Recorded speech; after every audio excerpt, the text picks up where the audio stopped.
Hey, everybody, you're listening to, and if you're joining us for our live stream, you're watching the Comic Book Bears podcast. I'm Bill Zanowitz, I'm Steve Morey. And I'm Caleb Alexander McKenzie. and we are your hairy, heavy homos that talk about comic books, but you don't have to be a hairy, heavy homo to listen in, or as we just said in this case, stream in. And we're back with you. Steve bannered this as the Black Adam Wednesday special, which kind of sounds like a sexual position. Maybe we'll create it, after we end the live stream, get some ideas there. But we are going to be talking about the new DC Universe film Black Adam, which premiered a week ago Thursday. And if you've seen the ads, you well know that it stars The Rock and Aldous Hodge and Pierce Brosnan. And there's now, Steve, you were following the box office more. It did overperform, right? It did better than they expected, and it was overperform expectations. Yeah, the highest grossing since Thor. What do you know? Shocking about that. Oh, and we are joined already today. We've got David Toby here. Hi. What a pleasant NCBD surprise! Yes. Comic Book Day surprise. Yeah, our rare Wednesdays. The NCB reach around. I don't. The NCBD CBB special. That's the second sexual reference that Bill's made tonight. My man is feeling feisty. Yeah, yeah. I'm feeling better. After being sick Yeah. for 10 days. That's true. Being on meds and being all and feeling good and still. I honestly have to say, I don't know if I mentioned in the last time. I know both of you have had had the Rona. I Mhm. was certain I was going to see those two stripes. I was absolutely certain as to this is it. I've been a Dodger for 2.5 years, and it's over. But no go. I just had another Yeah. malady. Just but wasn't feeling great. but I'm definitely feeling better. The fatigue just left. I would say That's like good. yesterday was Tuesday, and I actually had insomnia instead of fatigue, instead of being out last night. So for once, I'll Your take body it. was like, you've slept enough for the Yeah. past week. Forget it. You're not sleeping again for another week. This is also the first time I was sick since the pandemic started, Yeah. and it's awful, man. When you go so long without being sick, it's like, man, being sick sucks. Yeah. Like if you when you're actually like feeling good for 2+ For so years. long, yeah. And one yeah. of the byproducts of that was I wasn't able to see Black Adam during its first week, but was able to see it last night, and Nice. I am very much looking forward to talking about it. Excellent. Yeah. Excellent. We do have a couple things. I know we have very few Geek Gets. Shockingly, I actually have a couple Geek Gets this time. All right. Yeah. And we do have a couple pieces of news that are comic related to comic book properties. Mhm. One is sad news, kind of expected given what's been happening, and one is really good news, which is great considering long what's time been coming. happening.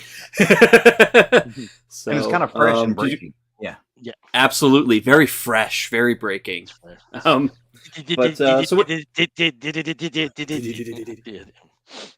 I listened to the Kit Kat shelf, and it told me secrets. I see. Usually it's the popcorn, but nah, Kit Kats this time. Concession stand Oracle, yeah. Yes. So hey, well, let's get. That's a bit of an inside joke.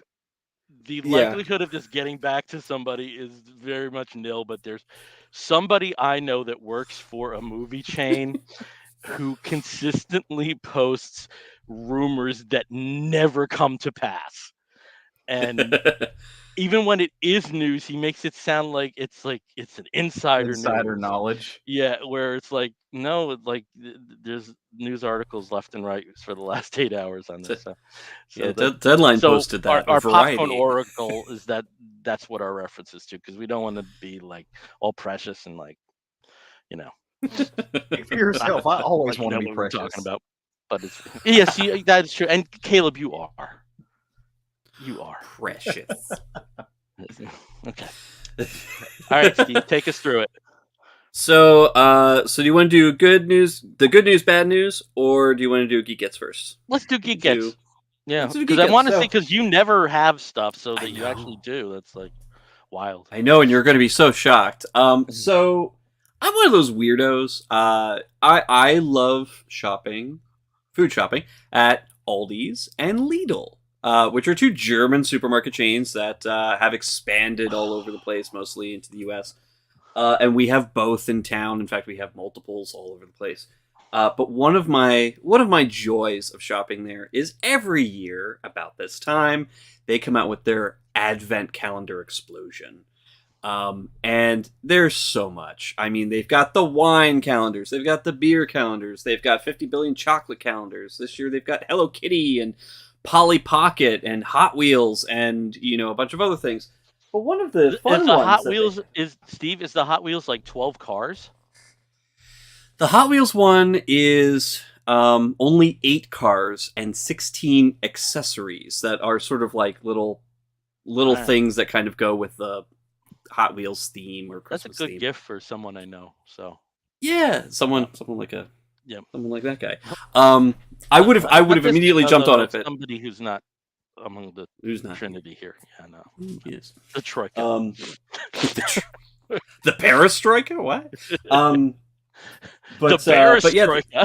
the Perestroika.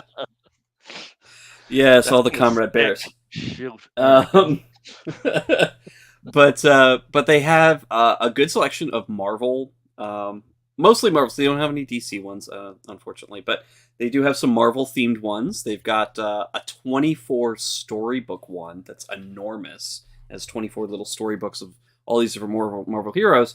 But the one that I picked up is the Lego Guardians of the Galaxy Holiday Special Advent Calendar. Look at that.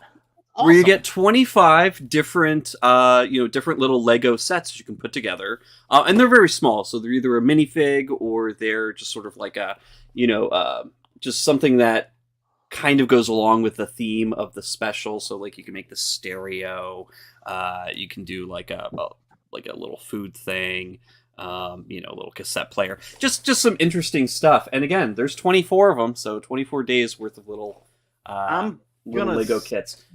Venmo you money and get you to send me 2 or 3 of those. Well, do I was you also have wondering, do you have Aldi's or Lidl's? No. yeah. Oh, you don't? Okay, well, see if they have any left. If they have any left, definitely I will pick one up for you. Steve, can I ask what the price point was on that? So the Lego ones are, I believe this was $39.99 at Lidl. I'm sorry, at Aldi. Yeah. They also had another one that was Disney. So there's more Disney stuff, and they also had a Star Wars one. So, some pretty cool stuff. And the Star Wars one I've had before. It's really neat. They usually are Christmas themed, so a lot of snowtroopers and stuff like that. But also speaking of Star Wars, this was not at Lidl or Aldi. This was actually at Target. It's a Target exclusive. Target. Star Wars Funko Mini Advent Calendar. There are 24 little mini Funko Pop figures that are all the Star Wars characters, but sort of semi-Christmas themed. So, obviously you've got Darth Vader here in red with a candy cane because it's Christmassy. Not Life Day-y, it's Christmassy. So, but I just thought this was really cool. This one I'm actually getting, I got for my niece because she is a Star Wars baby. She was born on May the 4th. So Nice. Everything I get her is Star Wars related. She probably hates it. She really enjoys Hello Kitty. She's not getting any Hello Kitty. You're failing as an uncle. Jeez. Oh no, she loves the Star Wars stuff too. Okay. And I'll get her some other fun. She loves Hello Kitty. She's not getting any. She's not getting any Hello Kitty. If I can find some Star Wars Hello Kitty, she'll get that.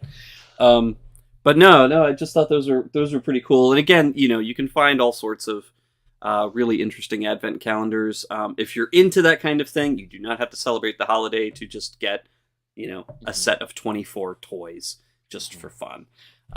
But those are my two Geek Gets. Okay. Very cool. Okay, Caleb, what about you? All right, so I've got 2 things. One of them is I'll have to show you. The other one I have live in person. But since last we met, I had the privilege and honor of going and visiting my brand new nephew. My sister gave birth to a beautiful, healthy baby boy, and so, like Steve, the husband and I swung by Target to go pick up a few baby gifts, things that she needed.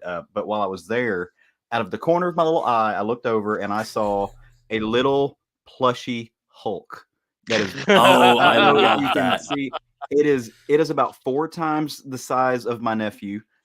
So he will grow with it. Right now, it's like the Hulk is life size in his world. I choose to believe that. Like I said, not the world's. I should have put it on my computer so I could have shared the screen. But so my nephew has his first Hulk, as it should be. So I'm super And excited about that. those pictures are adorable, by the way. Oh, I love those. Those they're so cute. With like he's him, like freaking yeah. It's like not don't want kids by any measure, but like I like to go visit the nephew and the nieces, and they're fun when they're that age. But while we were at Target, it's close enough to December. This was pre-Halloween too, but it's close enough that Target was already putting out their holiday stuff, kind of like Steve. He got his.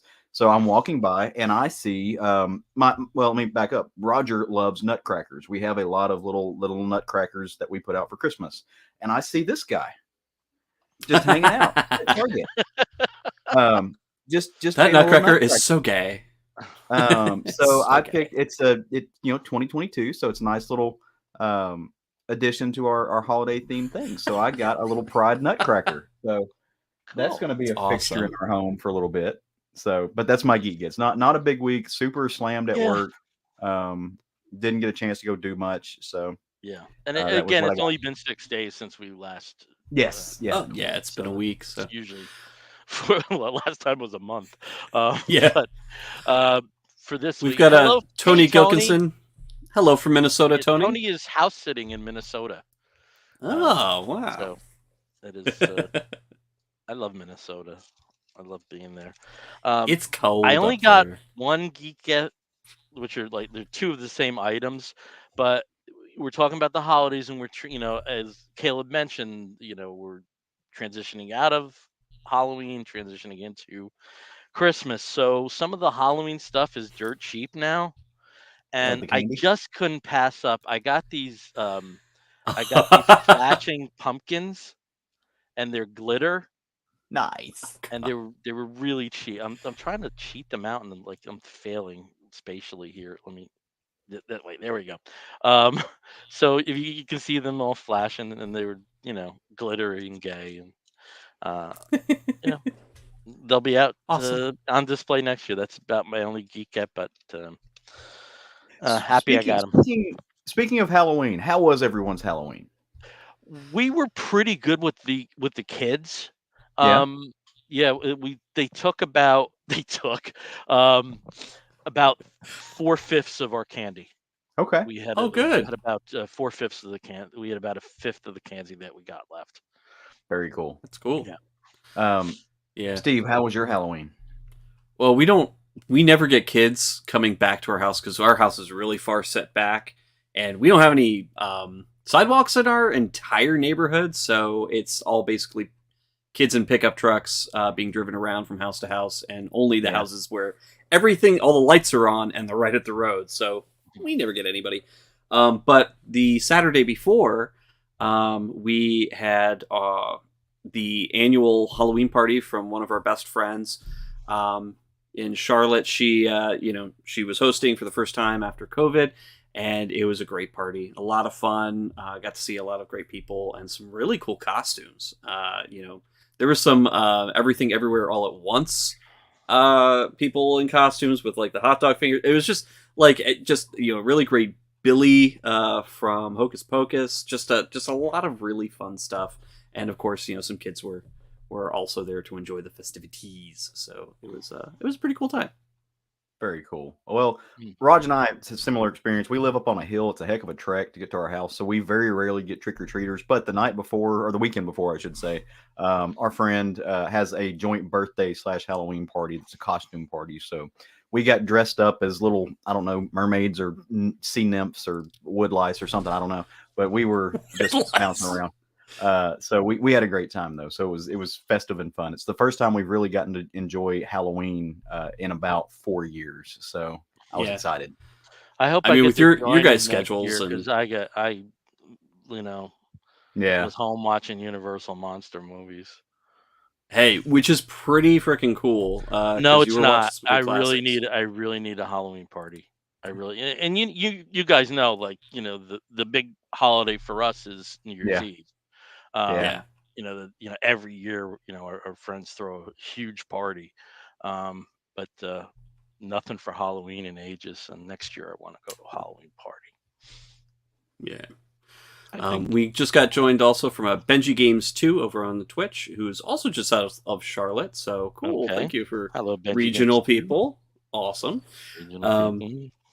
Regional people. We get in sync. But thanks for Regional people. regional people.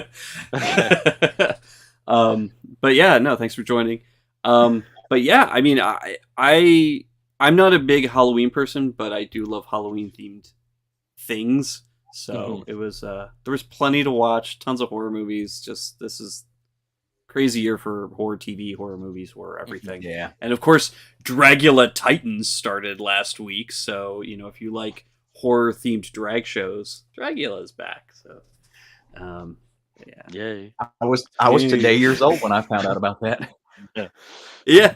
Dragula's amazing. It seemed there were a It is lot an of amazing people online that were watching 31 horror movies in the month. show. Yes. Yeah. There seemed to be a I was lot of- jealous. I wanted to I do the was, same 'cause thing, I but I did failed not after have day the- one. I did not have the bandwidth at all, but Yeah, I I don't have time. mainlined Universal Horror this weekend. Yeah, mainlined you it. went all out on that. I hit like every film from the 30s, apart from Dracula's Daughter, which I still have to watch. But I also filled that in with a film called White Zombie, which was Yeah. actually Oh, yeah. shot on the Universal backlot.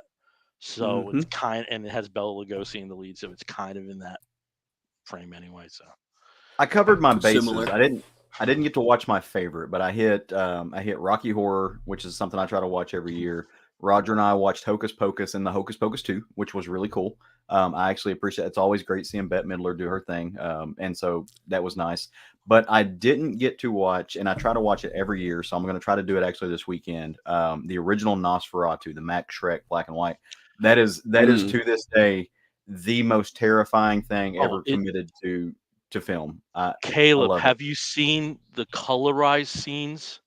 I've seen stills from it. I haven't seen a whole lot from it, but It's even creepier Yeah. in color. Yeah. It's Mm. even creepier. Rob Stager and that crew, we had Yeah. a long conversation about this at New York Comic Con. It's even creepier in color. I adore that film just because it is, like I said, So creepy. it's early on in the history of film. It's a silent film, and it's still one of the most legit terrifying things. Silent horror films are they're horribly. Yeah, they're made terrifying. for it. And Shadow of the Bat's Paxton really good and, too. Yeah, So and Caligari. Yeah, Shadow of the Bat. That's what I was trying to think of. Yeah. Yeah, any of the because there were the two. Is it the two Caligaris, and then there was also Mabuza, Dr. Mabuza. Dr. Mabuse. Like any of the Mhm. any of the German expressionist expressionist stuff ones really were just fucked great. up, yeah. But even with the There's also Universal a film with ones Conrad too. Veidt called Waxworks, which is not Oh. technically a horror film, but it's creepy as fuck. should be. Yeah, my horror films, probably my favorite, just because I was just the right age. I was 11 when it came out. Was the first Halloween.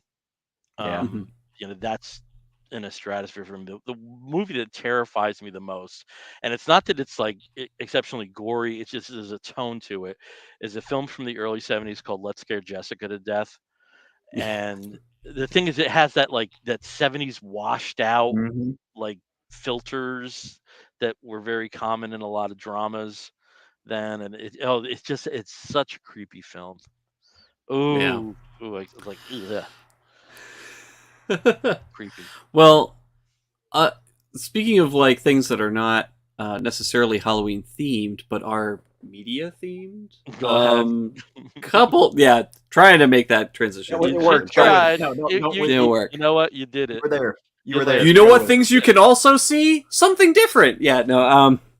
But so we had a couple things in the past few days, bad news, good news related to comic book TV shows that we've talked about that we love on this show. And the bad news which we kind of saw coming because of what's been going on with the CW and anything that's HBO Max related, really, was the announcement that Stargirl, in its third season, second season on the CW, has been canceled. So it's been on the CW from the well, start. well, the first year it was on HBO Max, and then was No. like re-aired. No, it Yeah? aired. You got it mixed up. It aired on the CW first, and then it would air on CW on Tuesdays, and then on Sunday it would be on HBO Max. You've got it mixed up. Oh, I thought it was the other way around for No. for the second season, because the second season you is got when it it was mixed up. fully on CW and CW, not on yeah. HBO Max. Right. Yeah. Okay. Well, that's good to know. So basically, CW And it does land on HBO Max after the CW run is over. Yeah, yeah. CW who got it, at fully for season 2 and season 3, unfortunately decided not to continue with this, and I think a lot of their problems, they're trying to really push it to a more adult market, the CW as a whole. And the CEO recently just kind of said, we really want to push our viewers to the 10 o'clock news time. And it's like, what? Then they don't know what to do. I don't understand that. Yeah. Mm-hmm. So sadly, that and pretty much every other sort of teen-facing show seems to be on the way out. We haven't heard anything about All American or the Winchesters or either of the Walker I think series. All American's ratings that's pretty safe. It's good, and they've got a really great life on Netflix. But I think that's pretty safe. We'll see. I don't want to see like 7 Walker shows. Yeah. Matlock, the Revenge. It'll be just like a 30-year-old Matlock. I don't know. I'm enjoying the Winchesters. I think that was my woof last week. It would really suck if they canned it after one season, because I think it's got legs on it. So yeah. And you got to keep in mind 3 seasons is respectable. It is. Yeah. For a genre show like this, yeah. And especially with a lot of genre shows, we've been spoiled with long-running shows. Speaking of the Winchesters, even ones that for variety of reasons, like I mean, you have to step back and think it's amazing that both Agents of S.H.I.E.L.D. and Legends of Tomorrow had 7 seasons. I mean, that's just kind of shocking. And I mean, Gilligan's Island had 3 seasons. Star Trek had 3 seasons. Lost in Space had 3 but those were when the seasons were like 40 episodes. But at the same token, it still lasted 3 seasons. True. We talk about all those shows today, so yeah. And but I thought it was interesting in the reporting that they did give the creators enough time to wrap up any loose ends and provide a coda for the shows. And, apparently, they also did that for Nancy Drew, that is being canceled as well. So after and see, I appreciate that. That is an acknowledgement that we live in the days of streaming. We live in the days of collected editions, where these things are going to be available and they're going to last far longer than they ever did before. So I appreciate that. We're not going to continue to make new stuff, but we're going to give the writers an opportunity to put a bow on everything. So this is a complete package for the fans of it. They can go back and watch this and not be left unfulfilled. I mean, how many times have we had shows that just disappeared without an ending, and like you love them, but there's no closure there. So why go back and watch it? Exactly. But now we live in an age where we do that. And we're also in a time where over doesn't necessarily mean over because of fan forever. reaction. You look at Lucifer, you look at Manifest.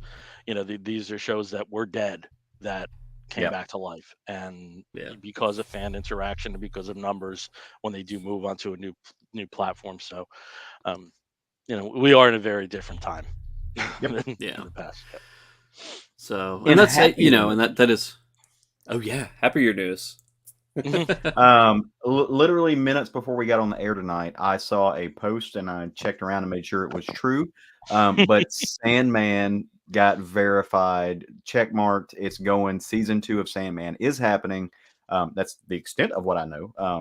But yeah, so this just hit to this afternoon. Like I said, I saw it right before we got on the show, literally walking up here, and took me a minute to regain my composure. Even my husband was like, "Oh, was that not a thing? Did they not know that already?" I'm like, "No, that was it was up in the air." And he was like, "Well, what would I would have done?"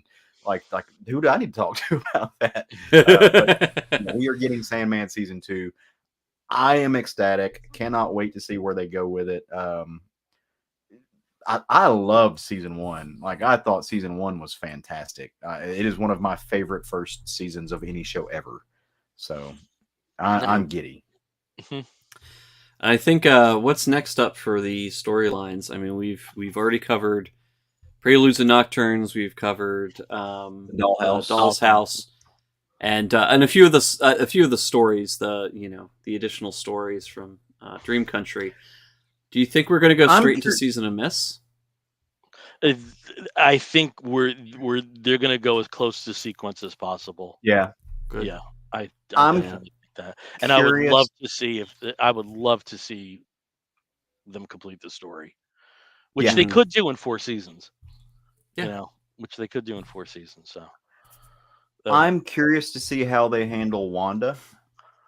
And I think it'll be great, especially considering Neil Gaiman is heavily involved. But I'm really I am wondering how they're going to handle that, especially with the concept of dead naming being so like prevalent and relevant to today's culture. Like I'm very interested to see how that gets handled, and I hope we get that because I think that is going to be an incredibly emotive story. Yeah, I'm interested to see how they handle when they do crossover into DC.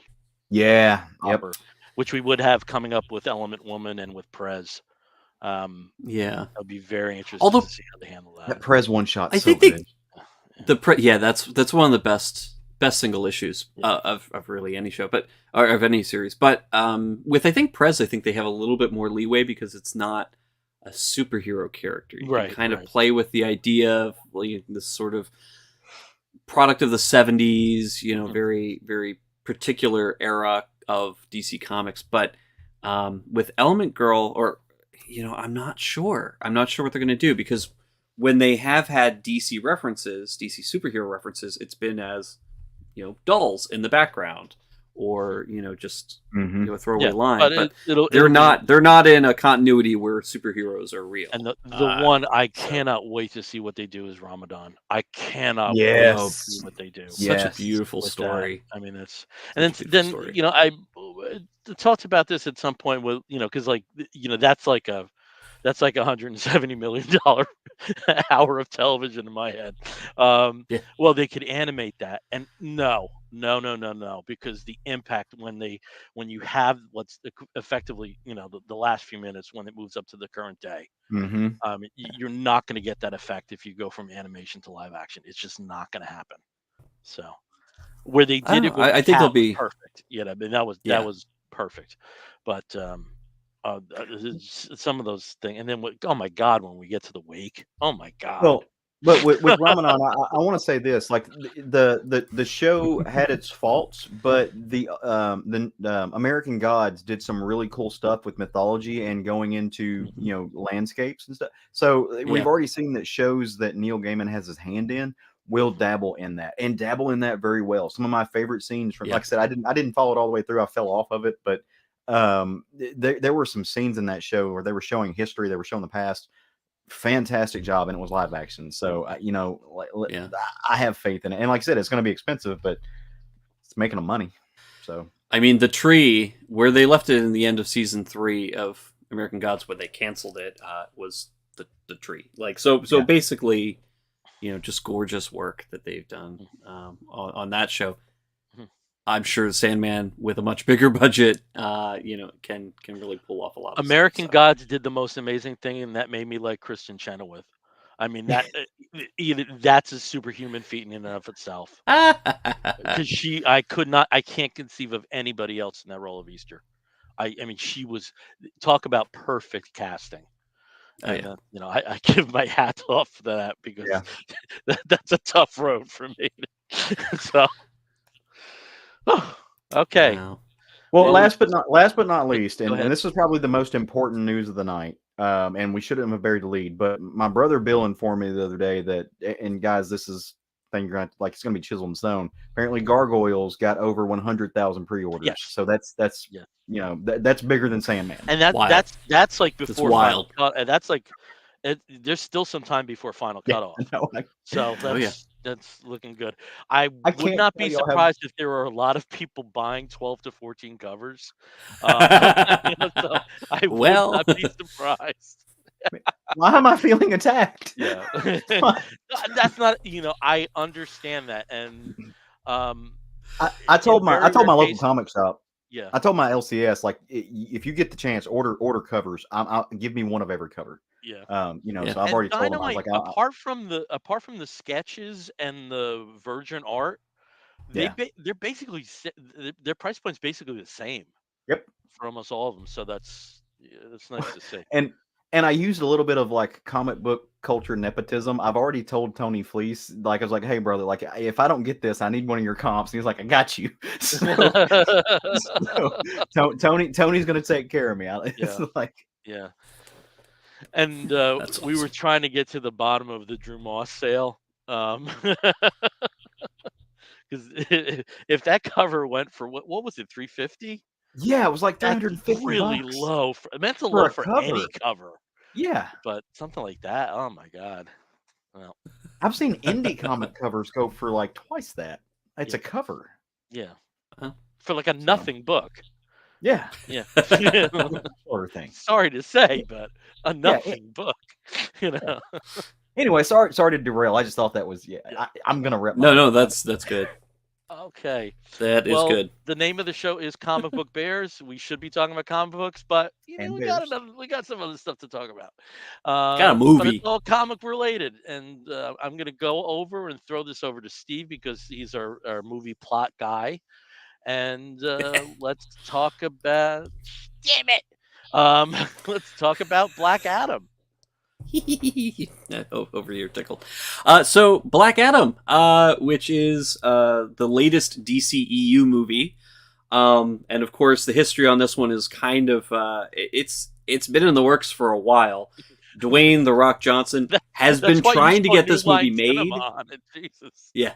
New Line Cinema, 1990s logo. It was when it originally started. No, he's been trying to really make this movie. It's been his passion project for years, trying to first convince DC and Warner Brothers to even, think about making it.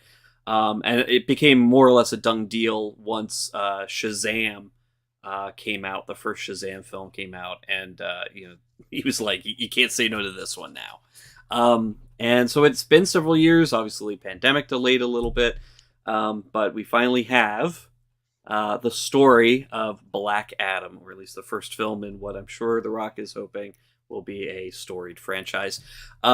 So this tells through flashback mostly, and at the beginning of the movie, through a little bit of narration, the history of the city of Kahndaq, or the civilization of Kahndaq, where Black Adam is from.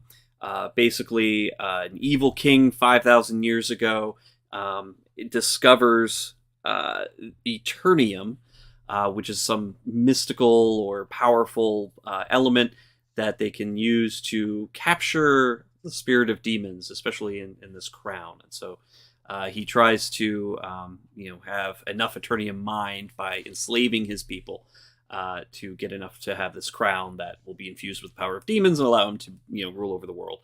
And he is opposed by Black Adam, who fights and destroys him. And we get that basic legend out of the way before we are whisked away to present day-ish Kahndaq, which is now under the control of Intergang, which, if you're a big Superman fan, Intergang has been in Superman books for decades now, and has, been in Justice League books, and is basically the biggest criminal organization out there, has been ruling this city, also mining Eternium, funny enough. We're introduced to a young boy, and his mother, who are kind of rebellious, kind of anti the Intergang, like most people. And his mother, of course, is trying to find the crown itself to keep it out of the hands of Intergang. She discovers this with the help of her brother and a friend. Is able to discover the crown, and also in doing so discovers the resting place of Black Adam himself. They're ambushed and attacked, and She speaks the magic word, Shazam, and Black Adam rises up and takes out pretty much everybody in very messy ways. Black Adam is not a hero. He is a very big anti-hero, and he proves it again and again by slaughtering all of the enemies that he comes across in very gross and very messy ways. For a PG-13 movie, there's a lot of blood in this. He of course is befriended, or the boy tries to befriend him to kind of make him realize that he is a little bit more of a hero than he thinks he is. Amanda Waller sends out Justice Society to kind of contain him because she knows how dangerous he could be. And of course, there's lots of battles. There's of course the Evil Crown has to make a comeback because we need an evil supervillain here. Justice Society is not bad guy. Black Adam is not the bad guy. We definitely need a big bad to end the movie. But it's an exciting film. There's a lot of fun stuff, a lot of beat 'em ups, some funny moments, some funny dialogue here. Basically, The Rock looking and acting like The Rock. His costume is painted on anyway. But it's a lot of fun. And before I talk about how I thought about it, what about Mr. William T. Zanowitz Esquire? I absolutely loved it.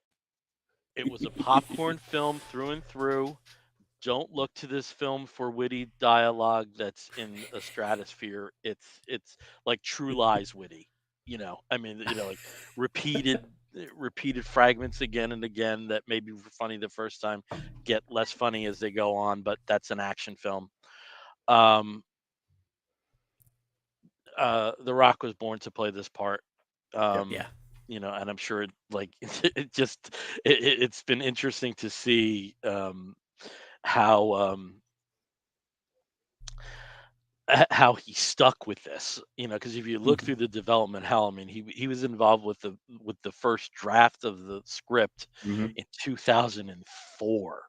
I mean, so this has been brewing for a long, long time. Long Um, time. as somebody who's been a fan of the franchise since I was, little tiny boy of 6 years old, I can't believe we saw the Justice Society members on screen. Um, I also love the economy about how they presented that. We didn't get Mhm. this like long backstory of a team that's been around since the 1940s. You just know that there's this group, there's some newer people. That's all you needed to know. Yep. Um, I thought Pierce Brosnan stole every scene he was in. I Mm. absolutely love this take on Doctor Fate. I love the tone of the film because, there's parts where unquestionably the JSA are the antagonists, Hmm. and there's a lot of things that are said in the film where if you translate it to real life situations, um, Black Adam and the citizens of Kandor that are following him, they have valid points. That there are circumstances where a hero is not called for and a champion Mhm. is. I loved how Intergang felt very BlackRock. Um, I and I also like that part of it. They didn't get bogged down on the history of how the hell is this, Middle Eastern Hmm. nation effectively under the control of a private contractor. You just that you just go in knowing that. The action scenes I thought were great. Um, I'm glad it took as long as it did. I'm glad it took us like 18 years to get this off the ground because the special effects just weren't there earlier. Mhm. Um, the theme song, the Black Adam's theme is fucking amazing. I wish they didn't Yeah. leave it to the end. The cameo is out of this world. This is not, Eternals is an example of something where I felt the superhero concept or the super powered concept, let's put it that way, is hyper intellectualized and it worked in that Mhm. framework. This is its polar opposite and has just Yeah. as much validity. Yep. And I mean, I just loved it. It was the perfect movie to see. And again, coming out of being sick and all that stuff, it was just a perfect return to the movies for me. And Mhm. the thing that I hate about what COVID has done at least for me temporarily, is I don't see movies with crowds, and I can't imagine how much fun this would have been in a packed theater Mhm. because it was um I don't want to say dumb or stupid because I think that does a disservice, but it was lowest common denominator fun. And sometimes we need those kind of movies, and sometimes superheroes movies need to be that way too. And Yeah. especially with some of the missteps um, that we've seen with the DC extended universe, and this recalibration behind the scenes that's happening. I think this is a very good bridge film to whatever's going towards the Yeah. future, and I absolutely loved it. I cannot wait to get this on home video to rewatch certain Justice Society related scenes, and that's where I'm at. And I could have had a. I can see people not liking it. I can totally see people not liking it. But even through the film, I loved the twist in his origin. Hmm. Um, that's present in this. I thought that Mhm. was novel and made a lot of sense given some of his actions. And Yeah. uh, I think it was about as good as, like I said, as a popcorn film can be. I haven't seen the Top Gun film this year, the Top Gun sequel, which I I haven't either. understand is like the popcorn film. Um, Yeah. but it was exactly what I needed, and I was very happy with it. Yeah. Ooh, Yeah, Mr. Caleb. yeah, You're gonna make me follow this guy? of course. Um, Yeah. s- s- so I enjoy. I didn't love it that much, but I did enjoy it. I had a great time. To Bill's point, this was like you said, he doesn't want to call it stupid or fun. This was a big tent film. Like this was a film big enough that an audience could enjoy it. Which goes back to something that he said again. I'm actually going to play off Bill a little bit here because he was talking about the way that they didn't take unnecessary time explaining the history of it. Somebody finally started paying attention to what made 80s action movies work. You didn't need Yeah. an encyclopedia definition for the entire history of something just to roll in and be like, hey, no, those dudes got a lot of power, got big guns, they're If doing this shit. if this has a Roll into it. spiritual if this has a spiritual parent, it's Predator. Yes, Yep, 100%. Oh, yep. I could not Probably. I could not agree. I They could not just agree more. I they think just you're threw you into it. Yep. it is yeah, they just dip you right in. So I thought it was extremely fun. You guys have heard the phrase that sometimes life imitates art, right? Sometimes life lines up where it doesn't imitate art, but it just connects you with some stuff art will connect you with some stuff that you've seen. So the week before I watched this film, I was in Portland for we talked about this for like a lawyers convention. While I was there, there was a gathering, a protest there of Iranian American citizens protesting the current Iranian regime. Um, so I actually took like an hour out of my life as I was walking around the city, just stand there and soak it all in.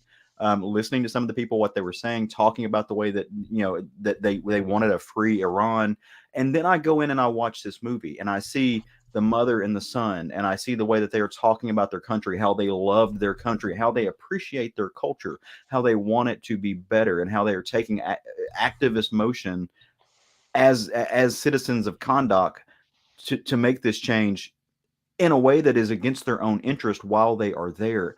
And I just could not help but think about these Iranian American citizens, which made me think about the people that I worked with when I did the military.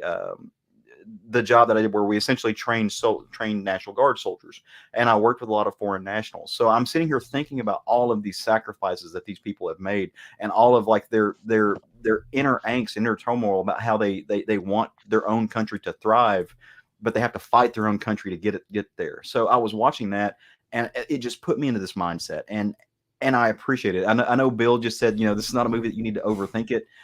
I'm an analytical person, so I can't help but to just my brain.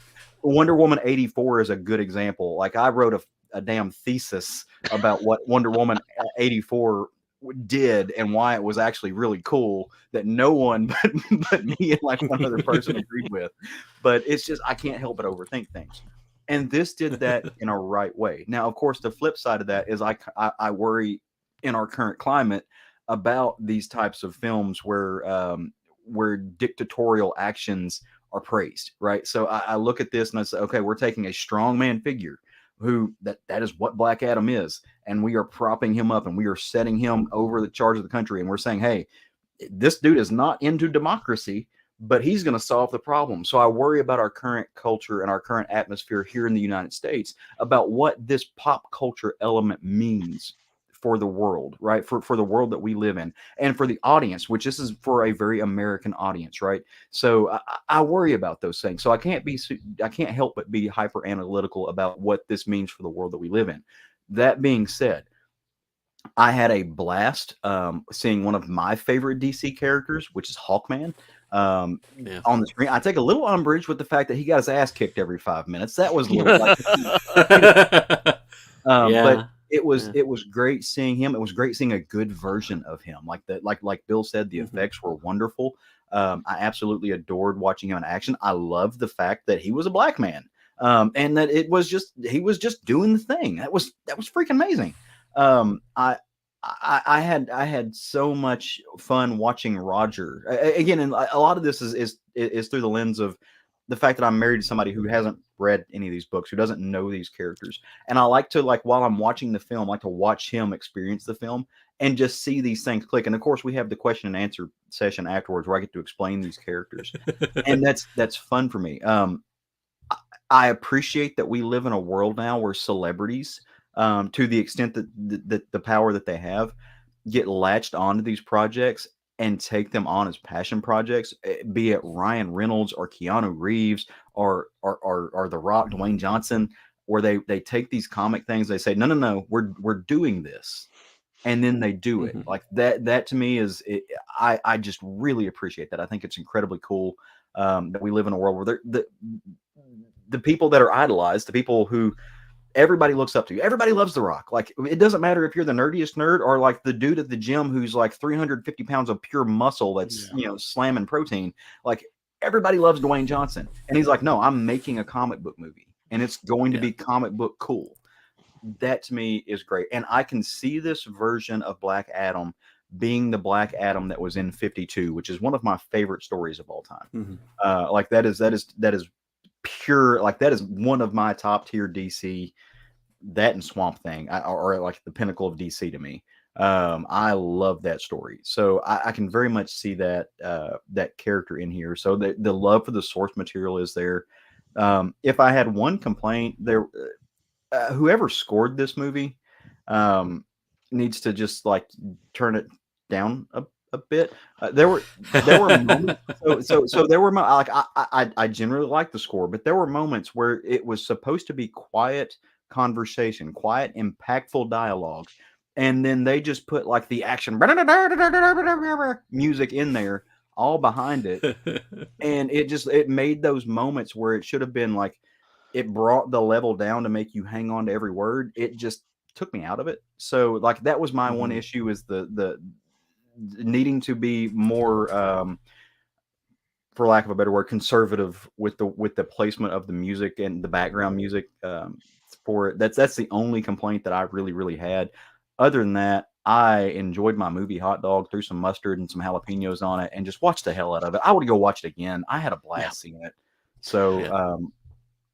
Caleb, I do have to ask you, were you somewhat satiated by Black Adam's rejection yes, yeah, no, toward the end, Yeah. I do, but touching on the topics that you mentioned there? no, 100%. And what you're talking about is this idea of the of an audience being habitually, historically in the habit of misconstruing things, right? Yeah. So if you think Mhm. about the Punisher and the co-opting of that character, or you think about, yeah, I mean, you can go in a Fight Club. There's a ton of it. I think that the writers of the show, I think they did a really good job of saying, hey, we're not what you're going to make this into. I don't think that they did anything wrong, right? I think that they Yeah. did a very fine job of handling it. I don't know that the audience. I don't know that it is on the. I don't know that the audience is going to perceive it that way, because I think the audience does a real good job of missing the forest for the trees. I think that they can see a character like this and they can make him into what they want to make him into and bastardize the entire thing. And I haven't done that yet. I want to be like, I haven't seen that, but I'm also not in those circles, so who knows? Yeah. But I worry about those things because it's not the fault of the writers that people misinterpret. It's not the fault of artists that people misinterpret art. Yeah. It's the fault of the audience for not being intellectually savvy enough to understand the nuance of what's happening before them. Yeah. But again, I we know stupid people are alive. yeah, So and I also am somewhat comforted because I just can't see them um embracing a character that is so far away from Christianity in that sense. It just maybe and however you interpret a person of color, it just seems like there's enough there to say that it's just not going to happen. maybe, There's but not we've going to be any seen co-op. Yeah, we've seen the but then willingness again, there's to. Nazis who love Kanye now, so fuck, I don't know. I was going to say we've seen the most diehard people who are throwing themselves over pillars to vote for Herschel Walker in Georgia. So with like the ability to the cognitive dissonance is a real thing. So people who hate trans people love Caitlyn Jenner. So you know it's a real. So again, that's what I'm saying. Like I'm not faulting the movie for the way that it's interpreted or misinterpreted. I think they did a fine job with it. We live in a world where murderers like to slap Punisher logos on their Yeah. stuff to defend the deaths of people of color. Yeah. So, I, I worry about those things, but I'm also intellectually insane. So, my brain goes spinning in weird places. So, Steve, from a critical standpoint, is there anything else you want to bring up about the film, about what you thought No, of that's it? fine. No, that's Okay. good. No, I really did enjoy it, and I do appreciate that they didn't try to shoehorn in extremely confusing Yeah. concepts. Oh, my God, I love what that they did with Nth Metal. This is all Nth Metal? Yes. It's Nth what is yeah. that? Storm. Oh wow, the whole Another thing. Oh cool. Oh, that was perfect. That was perfect. Yeah, just little lines here and there. Hawkman saying, "Well, I'm not afraid of dying." It's like, yeah, because he reincarnates and he's been reincarnated But we across don't need time to and see space. that right now. But Yeah. we don't need to know that right now. We don't need to know that Doctor Strange. I mean, he does say like I'm over 100 years old, Dr. Fate. but you don't need to know Doctor Fate. Sorry. Oh my God, Doctor Fate. But they don't go into the fact that his helmet is basically the soul of a Lord of Order who also happens to be reincarnated, sort of, Egyptian sorcerer, and all sorts of things. None of that. None of that. Yeah. None of that is brought in. It's just like he's a guy with a lot of super magic powers. I was disappointed that they toned down the Ankh, symbolism, because everybody, every Dr. Fate book, it's just Ankh this, Ankh that, so many giant Ankhs all over in your face. They really didn't have a lot of that. There were some when he was, capturing people with giant crystallized Ankhs, but then they would just turn to blah. Yeah. And I'm wondering if that was just to make sure that nobody gets the wrong idea there, that they're misusing a potential symbol. So, yeah. But and Hawkman's history as well. Like I think they did a really good job there. Now I did think they did have some missed opportunities here to have more for Cyclone and Atom Smasher to do. I did like their rapport. It was a lot of fun to see the two other young people in this film, because really it's just basically like the adults are doing stuff here, and then you have little Amon just sort of like trying to be the cool kid. And then, of course, you've got Atom Smasher and Cyclone that are all kind of doing their own thing, too.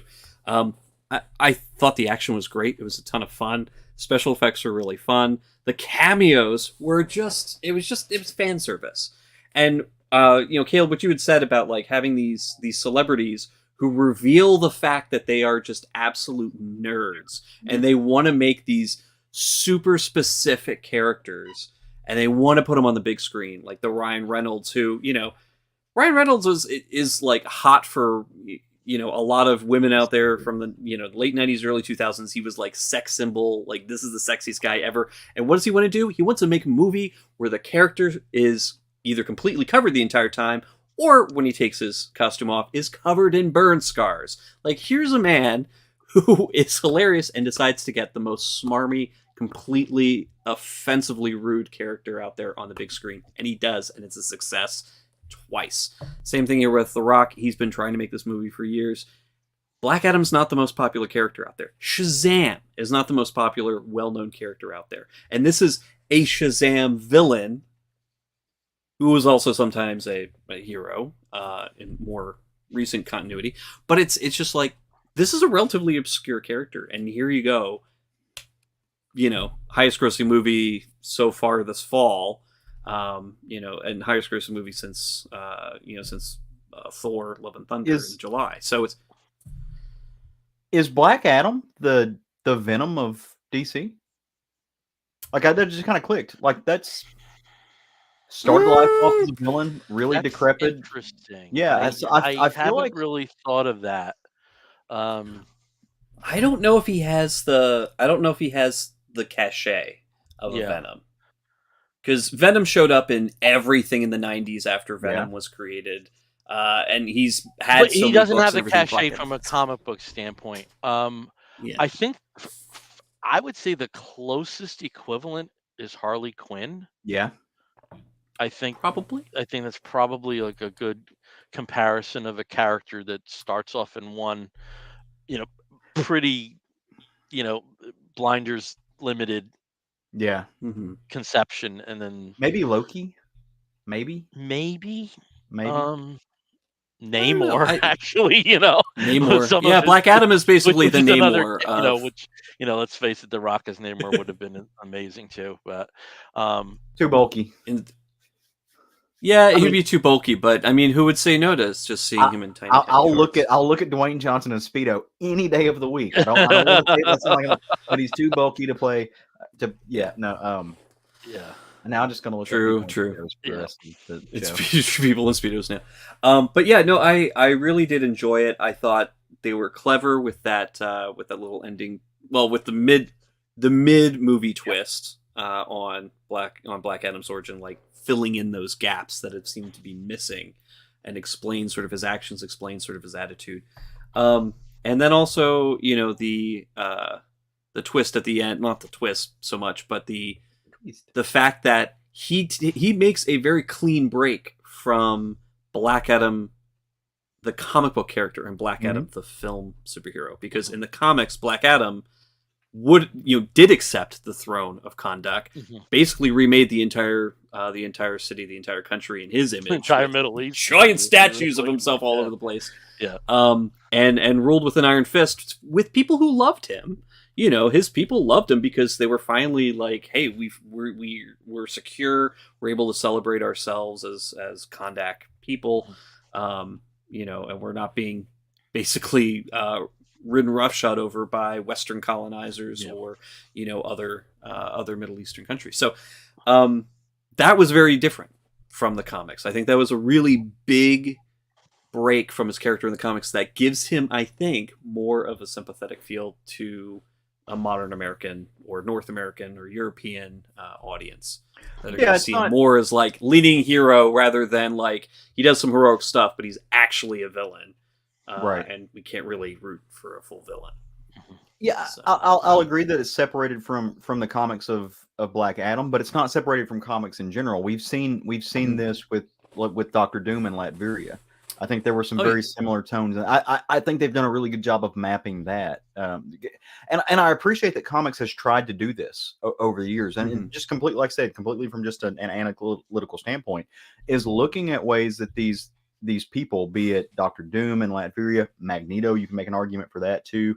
There's a couple other ones that run nations, legit nations, that aren't steeped in Western capitalism, but are still valid and are not bad, right? And of course, Doom is still a villain. Doom does bad things, but when they do it in the sake of sovereignty and protection of their nature, can you really argue that it's bad when the citizenry are appreciative of it, right? So I appreciate the expansion of the way that we look at these things. Well, I think I want to say Latveria kind of is the opposite of that, because most Latvians, when they're depicted, tend to be very scared of Doom and are constantly being tortured and or kidnapped or whatever. Sometimes it depends on who's writing it and what they're wanting to look at. I mean, sometimes big factor in that.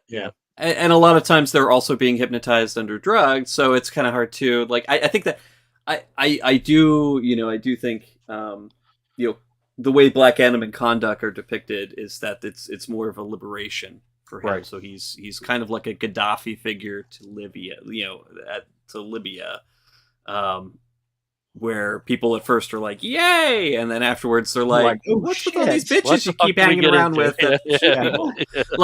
yeah, What's going on here, and why am I I still like this. poor? Like it just Why don't am like I as in much. this weird contraption? yeah. This is such an odd thing. But With my yeah, husband. I do have to mention there were some really rocking cameos in this. Obviously we've got Amanda Waller with Suicide Squad, but we also had from Peacemaker, the Peacemaker series from earlier this year. We had gosh, I'm trying to see if I can find the actress's name. I Did believe it's did Jennifer she did Holland. she and James Gunn marry yet? Jennifer Holland is the actress's name. Yeah, Jennifer Holland. I don't know. Yeah. Could be. Okay. But Um, yeah, but in from terms of Peacemaker, timeline, this must be pre Peacemaker, because probably. the developments with Waller. Um, there's a mid credits appearance, which is Yeah, what movies are made for, and yeah, yeah. Which is and good. Yeah, that all this I mid can credits say is appearance, which Uncle Al. Hey, yeah. oh, Well, and love what's that. funny is that Child when of I the saw it '70s, because I I could not love that. Yeah, when I saw it on the Thursday night opener, it had not yet been spoiled for me, so it yeah. was an absolute shock for myself and for my husband. So Mhm. we were super super happy about that. Um, and it's exciting. It's really exciting that here's a you know here's a character, here's an actor that we love in that character. Not have been in the best movies, but has been just absolutely loved as Mhm. this character and is Mhm. coming back. So, if you don't know who that is, then I'm not going to spoil that for you. Just go and read every spoiler online or go see the movie, Yeah, so you can see that. yeah. But I do love how this film and another film that we've talked about that came out a few months ago, the Super Pets film, do tie in together Yes. very nicely, and I do enjoy that they share some common DNA, Yeah. especially at the end. So I did love Black Adam. It did feel to me like a very, I would say, pre MCU giant connected universe explosive superhero action film where it was just fun. Like I know it's connected. I know there's so much Yeah. connection that's going on, but it gave me sort of and you had mentioned it too, like an 80s action blockbuster. It really has that sort of feel to it where you can watch this and love it and just that's it. Yeah. You don't have to have been, you know, paying attention to every single movie that came before this in order to enjoy it and keep all that lore in place. But Okay, we're it's going to fun. transition into talking about comic books. Steve, I know you usually Yeah. go first, but given what I'm going to be talking about, I think I should Yep. go first. Oh, So, absolutely. what I did was I got caught up on the Black Adam comic books that are out there right now. The main series right now, I think they're 5 issues in. I've only gotten 4. Is a 12-issue miniseries named Black Adam that is Mm. written by Christopher Priest. I'm gonna hold off on judgment because Christopher Priest as a writer tends to Gotta hold have the his whole. big punches later on Mm-hmm. in the fight. So there's some bits within this that are confusing. Um, but you also feel like it really hasn't gotten the it's not at a period where there's enough traction for the story to really take off. Basically, in this storyline, Black Adam is quasi defeated. He passes his power on to a new dude, Tariq. You see him there as sort of like a white Adam, and though he's African American. Um, a lot of the action takes place within the United States, so there is a CIA officer who is assigned to Teth Adam. You see see ties into other magic characters, most notably Sargon the Sorcerer, who's another 40s character. So it'll be interesting to see where that goes. But I'm gonna hold off on judgment because I'm like I move between bored and confused, but I don't really think we're at a point in the story that you can make a judgment on it. So I'm going to hold off on that. If you did miss the first issue here of Black Adam, it was reprinted as Black Adam Special Edition #1, and this has a really cool rock photo cover. I absolutely love this cover, and same price point, 3.99 in celebration of this. And this was one of those things that was like a very surprise solicit. And DCBS, you got to do better. Um, with the promotion tying into the film, they have a facsimile reprint of the first appearance of Black Adam in Marvel Family #1. So not only was this the first appearance of Black Adam, and if you want to see what 1945 Black Adam looked like, there you go. Uh, it's also the first time that the Marvel family is effectively gathered together as a team. And this book lasted, I think, like somewhere around the 70, 80 issues into 1954. So you have the Marvel family there. You have Shazam, and what's also great is because it is a facsimile, they have the original ads in it. So this is a really nice 3.99 little comic to get.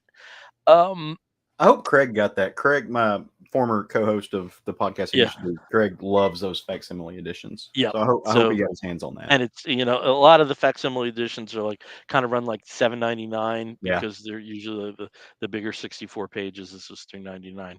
Um, Interesting tidbit. This is the only appearance of Black Adam during the Golden Age. I think people have this conception that he was, on level of like of an Iback or a Captain Nazi or most notably Savannah or Mr. Mind, that was like a consistent Captain Marvel villain. This is his only appearance during the Golden Age. He didn't appear in a new story until 1977. Wow. So so you Wow, I basically didn't have realize there was that the big of a Yeah. gap. yeah, yeah, and Oof. it's a little strange because it just seems with the lore of Black Adam being, the mirror version of Captain Marvel, you think that it would have been more. And no, this was it. So nice little tidbit there, and just very, very good job on the facsimile there. The series I liked the most, though, and this ties into what we were talking about the movie, where we didn't have to get bogged down in histories, is there is a series of the Justice Society files, and it spotlights each member of the Justice Society in the film, and these are direct prequels to the film. They basically lead right into the film. There's also a backup story with Ariana and her brother, and what leads them to where they are at the beginning of the film. So you have that backstory. The one I highly recommend is the final issue, which is the Doctor Fate. Not for this, I mean, just for this astonishing cover. I mean, this is goddamn beautiful, but the story, instead of Dr. Fate taking on a big bad, it's kids who are messing with magic, and it's a perfect scenario to get to know the character. And with some of the actions that the kids unfortunately get into, he kind of gets in touch with parts of himself that he hadn't been together in the past. There's a few things that are filled in about the status of the Justice Society in the DC extended universe that you can gather from the story. But this is the one I would say to get, and just especially it's the film's continuity. It's a prequel. If you're looking for some other stuff that's out there, um, I just wanted to show because I think this has been like a well promoted film in terms of comic book connections. Uh, McFarlane has a Black Adam exclusive comic. You can see it in the background there Yeah. of this Superman figure. I haven't opened this yet because I want to see, what the prices are. I have a much easier time opening a $10 figure than the $25 figure to get to the comic. But there's an exclusive. You can see it there, Black Adam comic. on this particular wave of the larger page punchers. And for the smaller page punchers, and they're still out there, you can find them easily. There's a reprint of Black Adam Endless Winter special #1. This was the variant cover, so you get the teeny tiny figure, and you get a comic book with it. And because there are these tie-ins, it's also time to reissue some of the past Black Adam related trade paperbacks. So I knew it as JSA Black Rain. It's now JSA Black Adam Black Rain. So you have that as one of the releases. There was also a mini series a few years ago called Black Adam: The Dark Age. So that's been collected. But Caleb, you had mentioned about 52, and this is Mhm. actually something.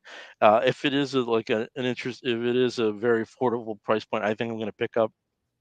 You can see the ad for it there, because naturally they're going to put the Rock on the new Right.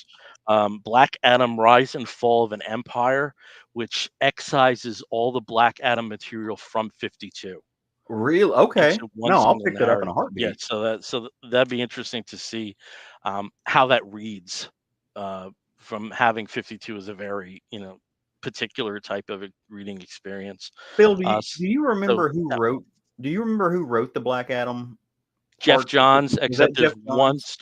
except there's one story, because they were like flipping. Yeah. Um, there's actually a sequence where Rucka wrote it. Okay, Um, I couldn't there's remember if Rucka did, if it was Yeah. Johns or No, because I but know Rucka. John's wrote it, but there's one sequence where they all like flipped the characters Yeah, that they were writing, because it wasn't so much in 52, because 52 had a very cohesive feel, and I think a lot of that was mhm, Stephen Wacker as editor. When you get to some of the later jams, like Blackest Night, yeah, you can tell who's writing. yeah. It's kind of screams it. 52 was like much more seamless. You knew Wade was writing Elongated Man. You knew Rucka was Morrison was doing the writing question. I Dresden. Yeah. mean, yeah. But there actually was like a midpoint where they all flipped the characters for a couple pages It, that they wrote. Yeah. I did a reread like a year and a half ago, 2 years ago, and even doing the reread, I got lost. I was just like, who? I lost who's writing who. It really does. It muddled is not the right word because that's typically a negative connotation. But it blends Blended. well. Yep. Yeah, they Perfectly blended. played Yep. off each other very well, which is a Yep. feat in and of itself. Yeah. But it will be interesting kind of rereading it with just the one character's Yeah. experience there. So that'd be Mm, interesting. Yeah. yeah. Yeah, I Okay. mean, my favorite Black Adam, of course, was the Justice Society that Jeff Oh, Johns was writing. that's where Where he you had became a Black Rain, where you character. had That's where he became a yeah, I character, mean and that's hence, where he was fleshed out. There was a lot more there. Obviously, and even that was one of my his favorite Easter eggs when Black Adam and Atom Smasher have that moment, and yeah, they have in that the moment. storyline, Atom Smasher ends up with Black Adam when there is the schism. Yeah, Yeah. yeah, So I and loved that little thing. Loved it. there's Loved it. there's that big sort of relationship that develops between them because of because of the gosh, I can never remember the name of the group. I keep wanting to call them just Cobra, but there's Cobra something. But the terrorism against No, it's Cobra. Al's. Yeah. It is Cobra. Al's grandmother, I think, gets blown up. On a plane. Like there's so much there, and Black Adam and Atom Smasher, they have that relationship that grows out of Shared Al's loss. pain, Yeah. from the loss and from understanding that, but also the idea of found family, like all this stuff is just really, really important And to fleshing out who Black Adam is. And of course, he gives power to another woman and her son, or her Mhm. brother, Isis, and Who is Ariana Tamaz in the film? who is who's supposed to be Ariana, and like her son is supposed to be basically her little brother from from the comics. But just pretty fantastic stuff. The way that Jeff Johns was writing that, and then of course Alex Ross does have, and I was trying to get it here so we could look at it, but some issues with my system. But beautiful cover with Black Adam on it. So. speaking of Atom Smasher, we didn't talk about how yummy Noah Centenaro is. I would have felt like a dirty old man. Sorry, no. Oh, I don't mind a bit. I'll ride him. Well, into the seeing as next how movie. I would have. I Well, would have. see, I would have been ride him in cuddling next with Ken. week. Yeah. I Let me mean, just seeing saddle that. him up and go right to the next film. Pierce Brosnan has aged very nicely. Yes, he has. I have to say. Yes, he Very has. nice. I never was into him, because it just like that vibe just isn't mine. Yeah, I was very much okay watching him in this film. I don't know. Noah, I remember from the To All the Boys I've Loved Before, and so he was a high school kid in that. So He I ain't mean, a high 20-something school high more. school kid, but still. That's a grown ass man, baby. Well, yeah, he is. He is. He's a big boy. He's a big boy. So, I can teach the young man some tricks. You always wanted to be a mentor. Hey, here I am. School is in session. All right. Dear Lord. All right, before we get into some more trouble, let's talk about some other comic books to round the show out. Steve, tell us about something else you're reading that you're digging. So, unrelated to Black Adam, but sort of kind of looking at the same themes of, not a true villain, but definitely not a hero, but the latest in the large number of wrestling comics I've been reading over the past couple of years. I don't know why. I was not a huge wrestling fan when I was a kid, although I did watch quite a bit. But some wrestling comics, I don't know what it has been, but they've just been awesome. And this one is one of Aftershock's very, very good, I would say, one-shot program that they have with these large premium format issues, these single issues that are extended size comics, and that is Hell is a Squared Circle. This one is written by Chris Condon with Francesco Biagini on art, and the colors I think are perfect in this one. Mark Engel did the cover, did the colors, but it is just a gorgeous, book about a wrestler who is a heel, i.e., the bad guy. He plays the bad guy every night. For a small regional territory promotion back in the late 70s. And he's just sick of it. He's sick of living paycheck to paycheck, blows it all on booze anyway, and he just is at the end. He's got an estranged wife and a daughter that he never gets to see because he's constantly drunk all the time.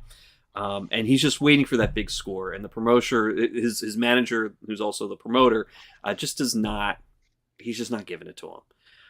So he gets it in his head, of course, that he is going to threaten his manager until he gets the money and just take the money and run. He thinks it's money that he's owed. He's going to get it. And then that's it. He's out of here. So, of course, he goes and confronts his manager, and things don't go as planned, and he ends up killing him. He decides, well, it's nothing I can do now. I got to take that money and go. And now I got to split. Grabs, goes back to the office at the gym, steals all this money, and in trying to get away, ends up being discovered by, the hero, the face of that promotion, Cassidy, who tries to stop him, and of course, in true heel fashion, true villain fashion, I should say. The main character, who is Muska or Ted, ends up beating the crap out of Cassidy and leaving him also for dead as he hightails it out of there with all this cash.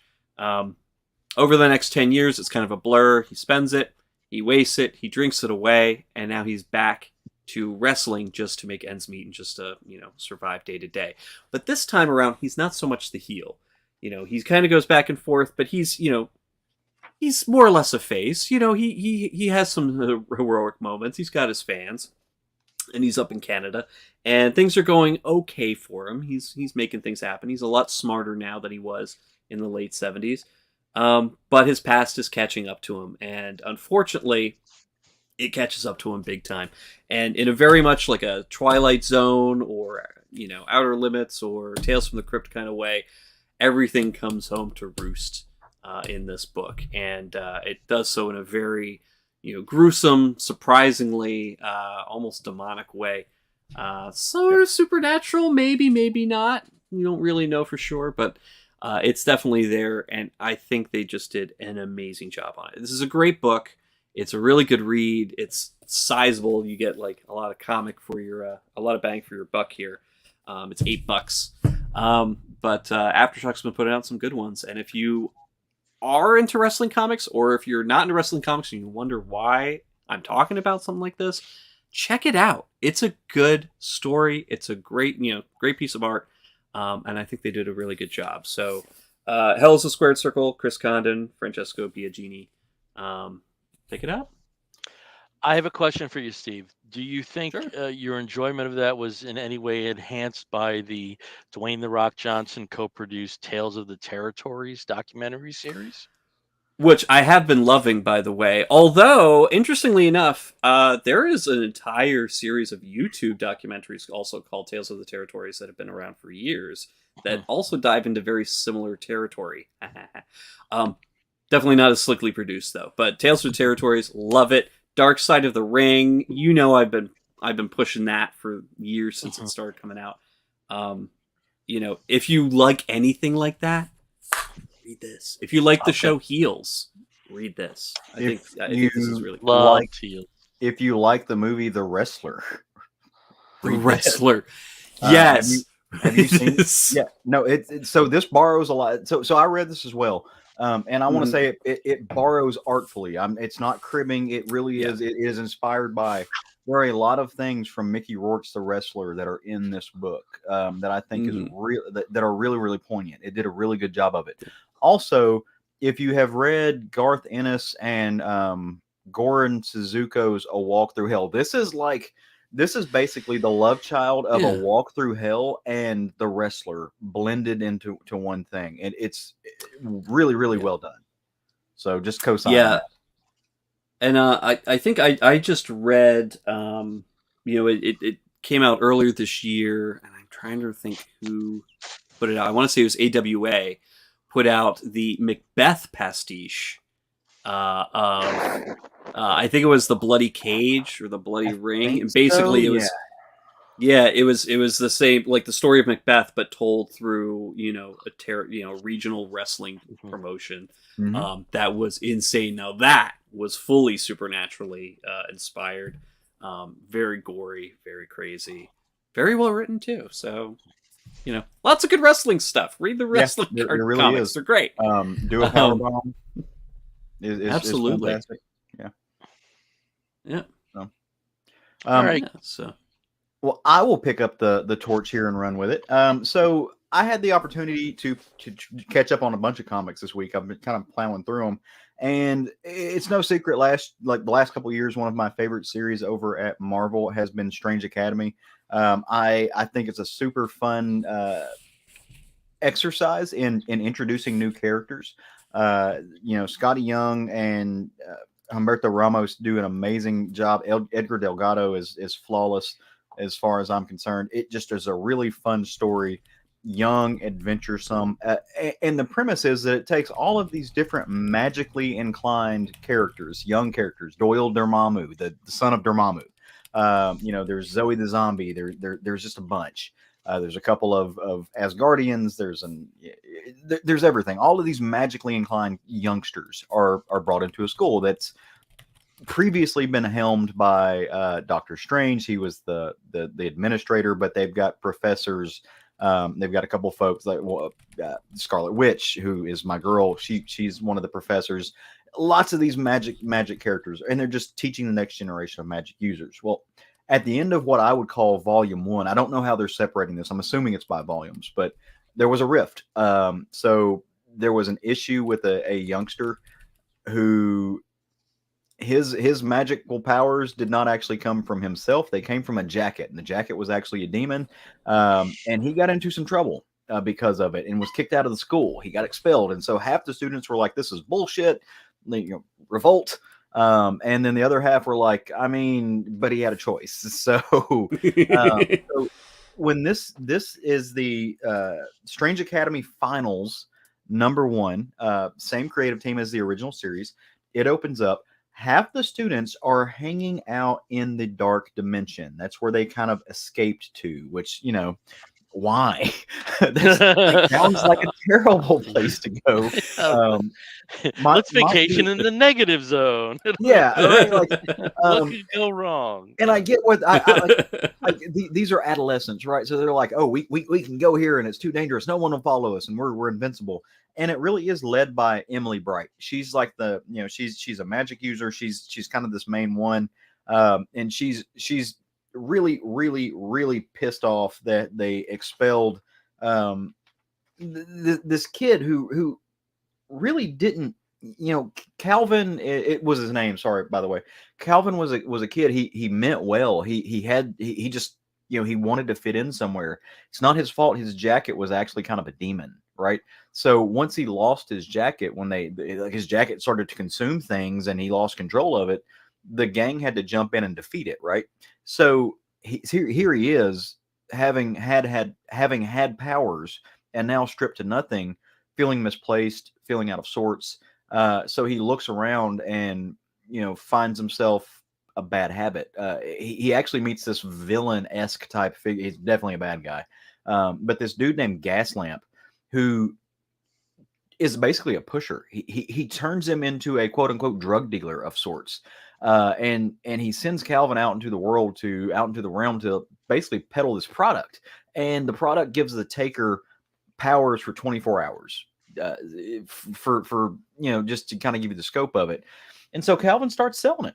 He's a street corner drug dealer. Yeah, and that's what got him in trouble. So obviously he gets expelled for this, right?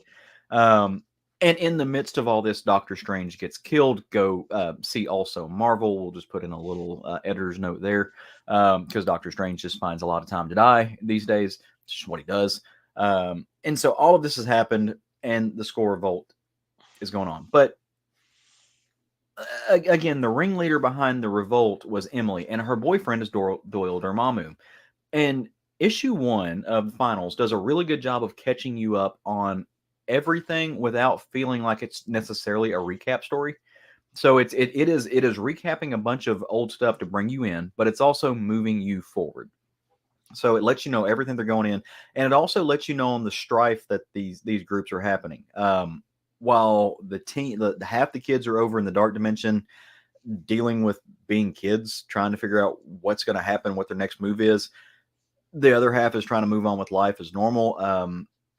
Doyle Dormammu did not go with his girlfriend. He thought it best to stay put because he's dealing with a lot of stuff with his own powers. A lot of pressure when your dad's going to destroy the universe. So he's trying to figure all of that out and who he is and why he's different. So he stayed. And meanwhile, they are being taught to expand and harness their magical abilities. Scarlet Witch is trying to teach them an exercise in magical perception that he kind of loses control of. She's just like, hey, just think about this and reshape the way you see the world in this moment for this spell. All of his fears come alive and they attack and they have to fight their way out of it. So it's a really action-packed oriented first issue, but that catches you up on the whole of where you're at. Keeps in mind that Doctor Strange lords over all of this, whether he's alive or dead. There's some extremely powerful people on the staff, but also these kids all inherently mean well. They are all fighting for good reasons, even if some of them are misguided. And I think that's a really important prescient point in this. Zoe the zombie, takes umbrage at Emily, and so they clash, and there's a big fight. But at the end of it, we end up with kind of 3 camps of these magically inclined kids. Where they're going to land, we don't really know, but we do know that they're mostly unsatisfied with. None of them, no matter where they're at, are satisfied with where they're at. They all feel like something has gone wrong. Something is within their power, and they're going to take action to fix it. I would argue this is an all ages story. It might be young adult, depending on the way you look at it. Anybody can enjoy this. Go check it out. Scotty Young writing a story is not going to treat you wrong. Big fan of it. So, Strange Academy Finals #1. Go read Strange Academy if you haven't. It's worth it. Super fun little story. One of the best things that Marvel's putting out. Nice. Cool. I haven't read it yet. There is a offer under Marvel Insider for the first trade, and Do that it. might be when I get it in Yeah. advance. Get in do on that. it. I did. Werewolf by Night kind of took priority. Yeah. They had a collection of like the first 15 issues, so I was like, that one. But, yeah, So that's the cool. winner for now. That Yeah. was the winner for me. Yeah, but if I have enough points, I'll definitely pick up Strange Academy. Absolutely. It's young heroes. So like if you like the vibe of Young Avengers, which I got the new omnibus I showed it off last week. If you like the Saw vibe that of massive. Champions, yeah.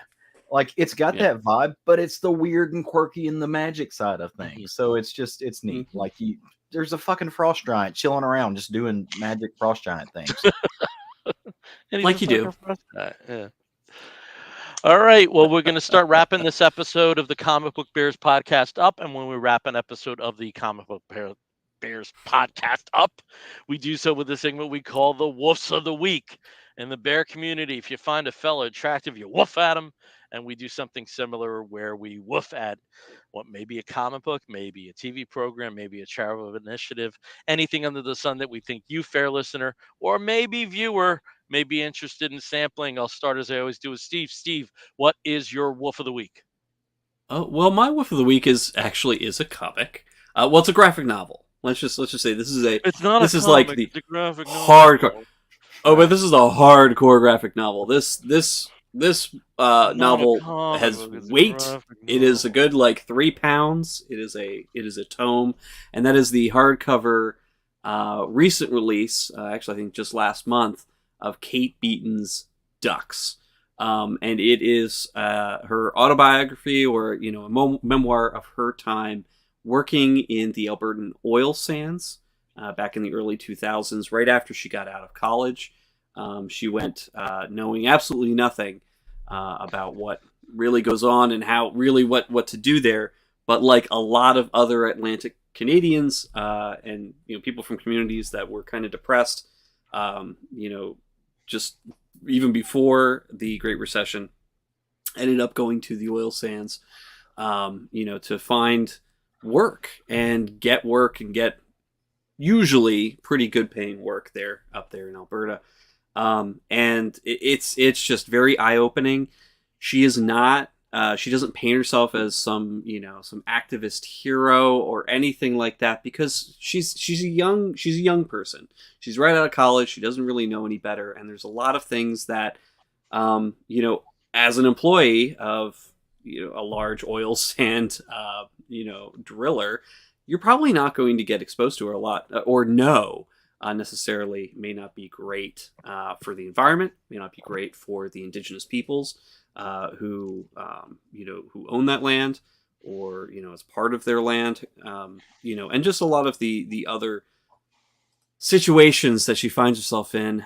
The culture out there is not good. A lot of it is not good, and it's just a really great look into life at that time as a woman, as a young woman, living and working in these camps.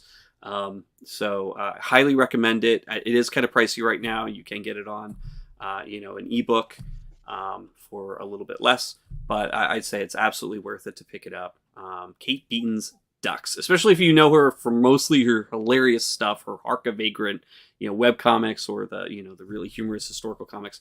This is very, very different, and I think a really excellent book. So, Okay.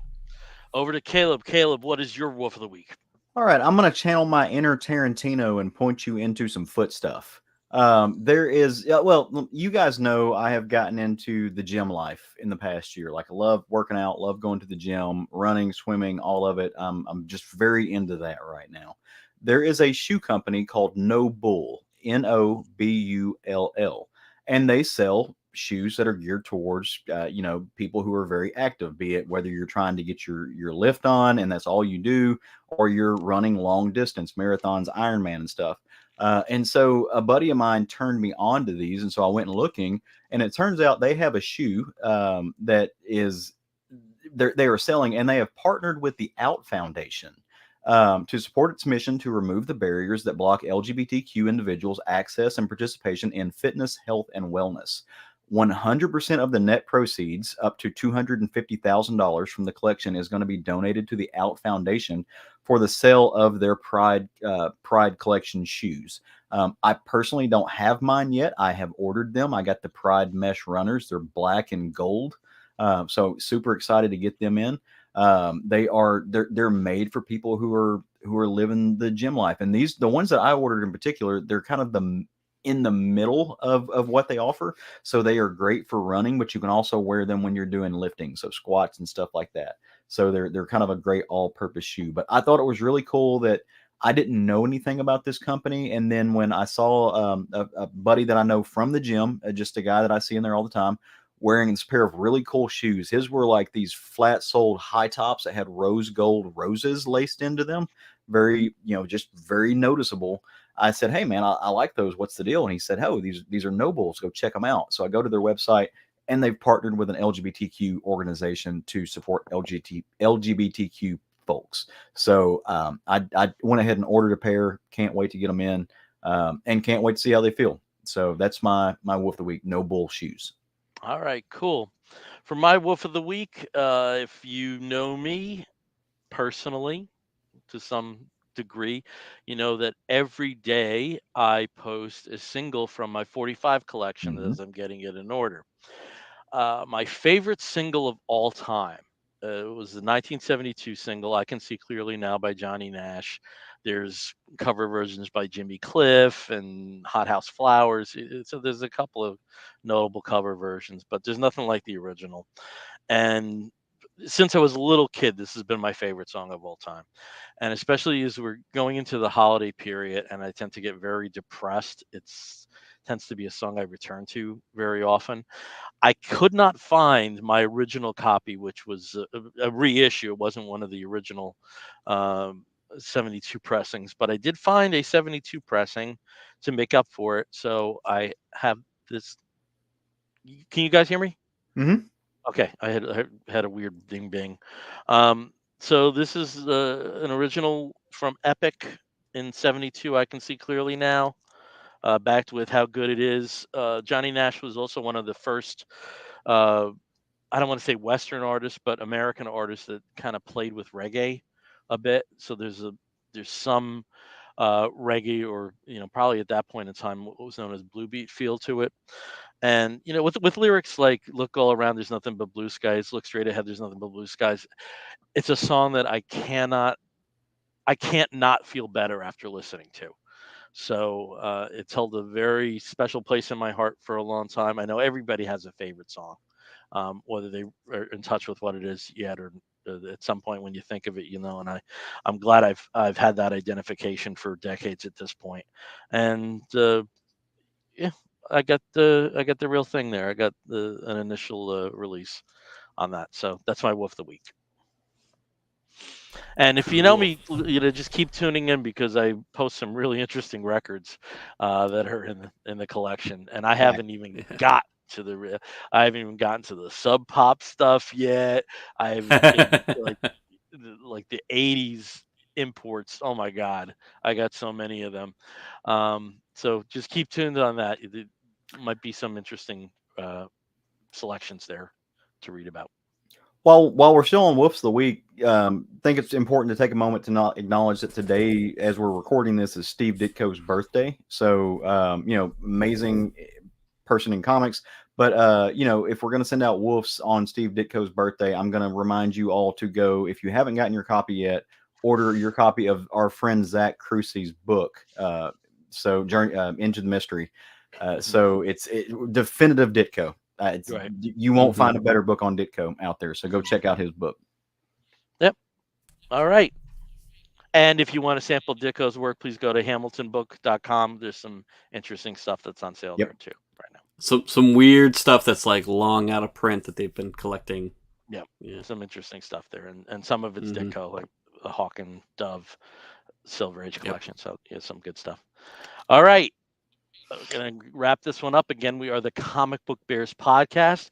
You can find us on the Twitter, and the Tumblr and the Instagram is Comic Book Bears. You can find us on the Facebook as Comic Book Bears Podcast. If you want to listen to us, please do so by downloading us through Apple Podcasts or listening to us through Stitcher Radio or many of the other podcasting platforms.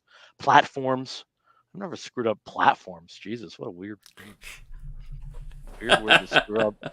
And if you want to contact us, please do so by sending an email to comicbookbears@gmail.com. If you are watching Facebook Live, thank you very much for joining us tonight. If you are watching this later on YouTube, please like and subscribe and leave a nice message about what you're seeing if you did, in fact, enjoy it. I'm certain we'll get at least one more show in November, if not maybe two. So we'll probably be back in about 2 weeks. But until that time, I'm Bill Zanowitz. I'm Steve Morey. And I'm Caleb Alexander McKenzie. If you're listening, you're going to hear a woof and an explosion. We'll be back real soon. Take care, everyone. Boom. Woof. No.